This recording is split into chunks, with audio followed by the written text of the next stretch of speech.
السلام علیکم ناظرین، میں ہوں نیلم نواب۔ آپ دیکھ رہے ہیں پی کے نیوز۔ سب سے پہلے خبر شامل کریں گے۔ Vice chairman overseas Pakistani commission Makhdoom Tariq Mahmood ul Hassan اور کوارڈینیٹر مبین سلطان کی قیادت میں 20 رکنی وفد عمران خان کی عیادت کے لیے ان کی رہائش کا زمان پارک لاہور پہنچا۔ سردار طاہر محمود کی رپورٹ کے مطابق مضبوط ارادے اور بلند ہمت کی مالک حشاش پشاش قائد کو دیکھ کر یقیناً سب کے دل کو تسلی ہوئی اور حوصلے بلند ہوئے کہ یہ مرد انشاءاللہ جلد پاکستانیوں کی تقدیر بدل کر رکھ دے گا، جس کے چہرے پر نہ ہی کسی قاتلانہ حملے کا خوف تھا اور نہ ہی کوئی تھکن تھی۔ ہاں، اپنی قوم کی بدحالی اور عوام کے ساتھ ہونے والی روزمرہ زندگیوں میں زیادتیوں کا قرب ان کی باتوں میں نمایاں تھا۔ پی ٹی آئی فرانس اور پاکستان اوورسیز رائٹس کی نمائندگی کرتے ہوئے چیئرمین صاحب نے میاں ذوالفقار چٹالہ نے اپنا درینہ مطالبہ، ایک گزارش، ایک سوال اور ایک مطالبے کی شکل میں کچھ یوں دہرایا کہ سر، ہم تقریباً 1 کروڑ پاکستانی دنیا کے مختلف ممالک میں آباد ہیں، لیکن ہماری کسی بھی قانون ساز ادارے میں نمائندگی موجود نہیں،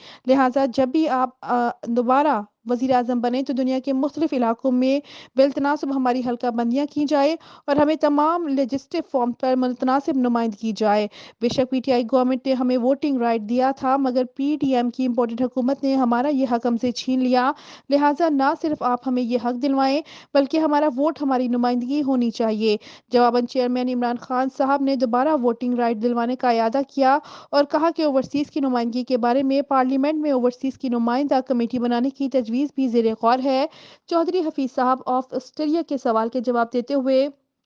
انہوں نے کہا کہ جلد موقع ملتے ہی وہ انٹرا پارٹی الیکشن کا مضبوط بنیادوں پر انعقاد کروائیں گے اور حکومتی سطح پر یونین کونسل لیول تک الیکشن کروانے اور انتظامی امور لوکل باڈیز تک پہنچانے پر یقین رکھتے ہیں اور وہ پارٹی کو ادارہ بنانے کے اصول پر کاربند ہیں۔ اس موقع پر تمام اوورسیز کی ملاقات رہائش گاہ پر موجود فواد چودھری، فاروق حبیب، حماد اسد، شیخ رشید، اعظم سواتی اور دیگر اعلیٰ قیادت سے بھی ہوئی۔ ہماری اس ملاقات میں شیخ المشائخ کمیٹی کا 4 رکنی وفد بھی شامل تھا۔